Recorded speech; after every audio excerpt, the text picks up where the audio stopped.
Good morning, evening, or afternoon, everybody. It's Kaghoe coming at you with another video. So unfortunately, the authentication servers are down, so the video I had planned today cannot be made, and so I wanted to get this out here and dive down the rabbit hole of Undead Paladins. Now, I made a video the other day, sort of connecting some dots, looking down the rabbit hole of Dwarf Shaman and Tauren Paladins that have been referenced in Season of Discovery. However, I was unaware that people, one, really want Undead Paladins, as well as the lore reasons and the reasons that it could be there, as well as little subtle hints that have been dropped and talked about throughout Season of Discovery. So we're going to dive into the forums and read this recent thread and talk about some of the key points here that I think could be really cool. So obviously you just have people generally saying no Taurens, yes Undead, etc, but then we get into some very interesting talking points right here. So we have Alanius Fowl, the guy who invented the idea of the Paladin Order, recruited and trained the Silverhand, Uther, Tyrion, Tyrellian, is undead and still able to channel holy light.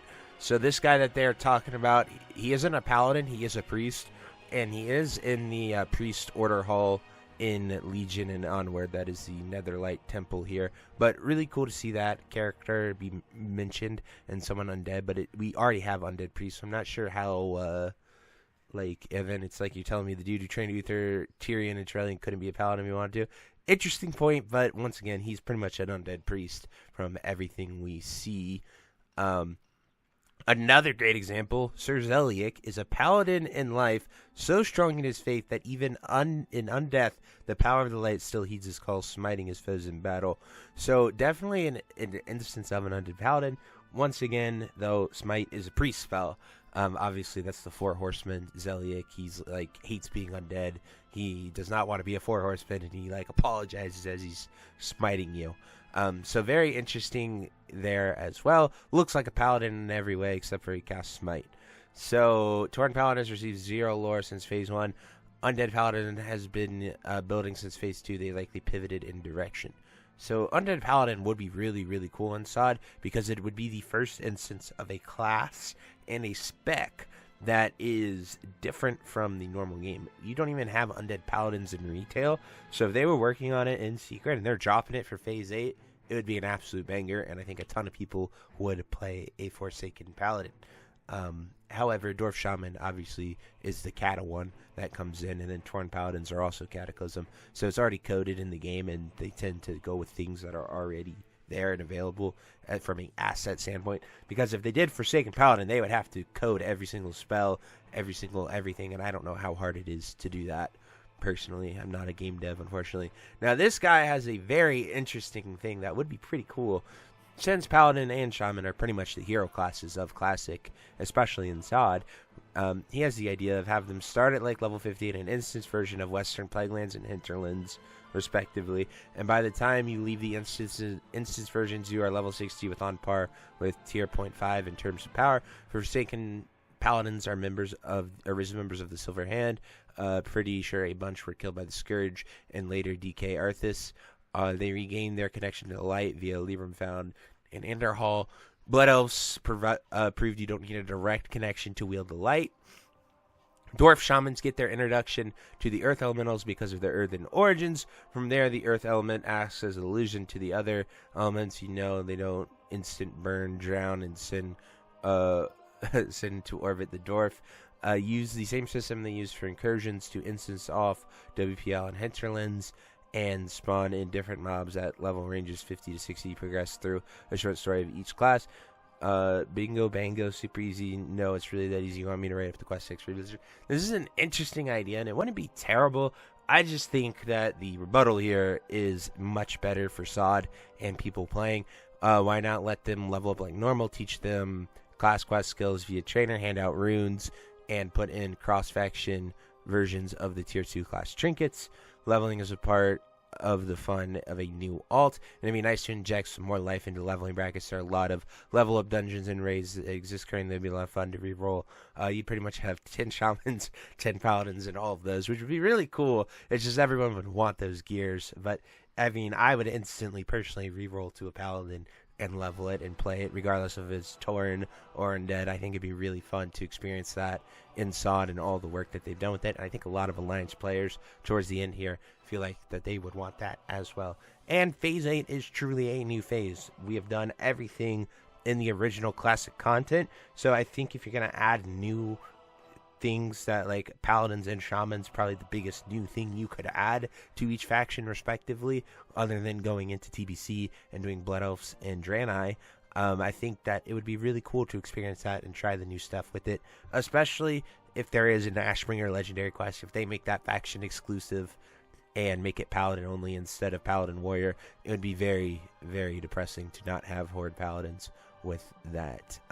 It'd just be very disrespectful, I think, to have a new legendary thing and only have it one faction sided. Obviously, I am well aware Ashbringer is a Paladin Order Hall legendary Paladin. It screams Paladin weapon, of course, so it'd be really cool to see Horde get Paladins just for that quest line and to be able to experience it. But just my thought on that. Then we have another rebuttal here. These guys just go at it back and forth. People talking about it, their stances on it. And this is a very interesting take here by Sentence. He says, Phase 8 is the final phase of SOD as confirmed by Egrin. I think that is very wrong.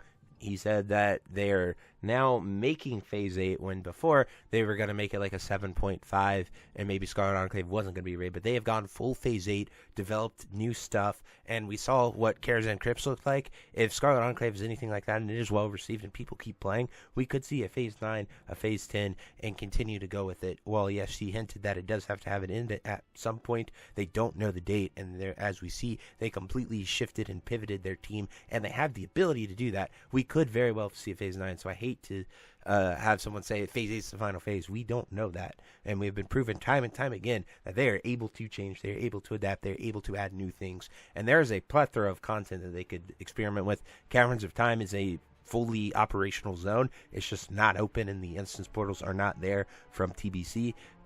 Hyjal is a fully made zone in Classic. You can do some cheeses to jump up the mountain and get over there, as well as the World Warper will teleport you there. But there are a lot of things that you can go and see and do in there, and you can see it, and it is not the end of that. So that 50 start zone there, just debating on that. So I wanted to go over here and show you guys another thing about it.